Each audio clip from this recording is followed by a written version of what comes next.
तिसऱ्या लाटेमध्ये लहान मुलांना कोरोना संसर्ग होण्याची शक्यता तज्ज्ञांनी वर्तवली आहे। मात्र सध्याच्या काळातही अनेक लहान मुलांना कोरोनाची बाधा झाल्याचं दिसून येऊ लागलंय। गेल्या 15 दिवसात जिल्ह्यात सुमारे 650 लहान मुलांना कोरोनाची बाधा झाली आहे। या पार्श्वभूमीवर पालकांनी लहान मुलांची विशेष काळजी घेण्याची गरज आहे। मुलाला बाहेर सोडताना तसंच बाहेरून मूल घरी आल्यानंतर घ्यावयाची काळजी आणि त्याच्या आहार विहाराबाबत बालरोग तज्ञ डॉक्टर प्रकाश संघवी यांनी काही टिप्स दिल्यात।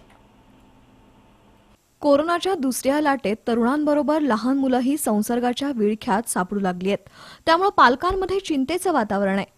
मुलांना कोरोना होऊ नये यासाठी पालकांनी दक्षता घ्यावी। त्यातूनही संसर्ग झालाच तर घाबरून जाऊ नये असा सल्ला बालरोग तज्ञ डॉक्टर प्रकाश संघवी यांनी दिलाय। मुलांमध्ये आढळणाऱ्या विविध लक्षणांवरून त्याला कोरोना संसर्ग झाला की नाही याबाबत प्राथमिक अंदाज करता येतो। त्यासाठी पालकांनी मुलांमध्ये आढळणाऱ्या लक्षणांचं निरीक्षण करावं असं डॉक्टर संघवी यांनी सांगितलं। फ्लूची लक्षणं असायची तीच लक्षणं असतात। ताप, सर्दी, खोकला, काही वेळेला छाती भरणं, अशा प्रकारची प्रायमरी लक्षणं असतात। या लक्षणांमध्ये गांभीर्य त्यावेळेला येतं ज्यावेळी मुलाला धाप लागते, निमोनियासारखा आजार होतो। याबरोबर एक सगळ्यात महत्त्वाची गोष्ट आहे की जी पूर्वी आढळत जात नव्हती ती आता काही वेळा उलटी, संडास, कन्व्हल्जन ही सुद्धा लक्षणं आता या नवीन कोविडच्या आजारामध्ये मुलांच्या दिसायला लागलेली आहे। ही लक्षणं खास करून जाणीवपूर्वक लक्ष ठेवणं आणि त्या मुलांचा सगळ्यात महत्त्वाची बाजू आहे की कोणाशी संसर्ग संपर्क आलेला आहे का हे पाहणं।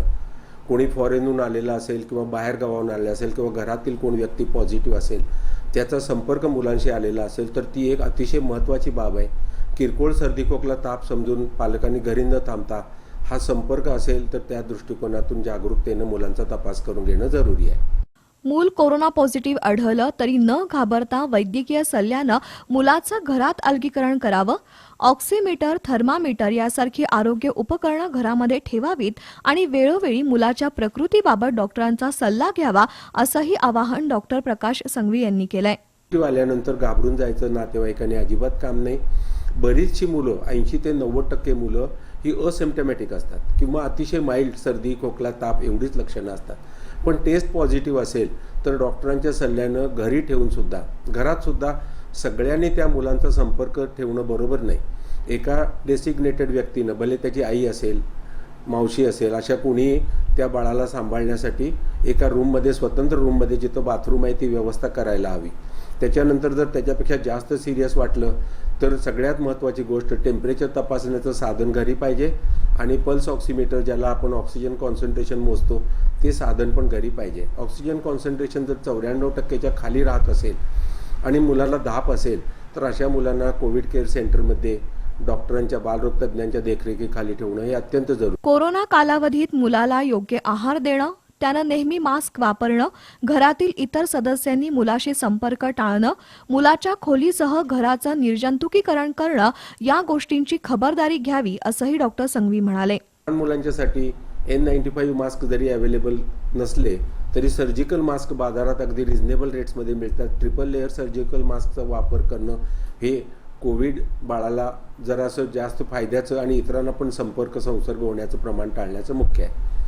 आहाराच्या बाबतीत खास विशेष काळजी घेताना मुलांच्या बाबतीत आपण लक्षात ठेवायला पाहिजे, मागच्या दिवशीचे किंवा शिळे पदार्थ मुलांना काही देऊ नयेत। सगळी फळं चालतात, सगळ्या पालेभाज्यांचं सूप वगैरे किंवा वरण भातमध्ये कालवून दिलं तर चालतं।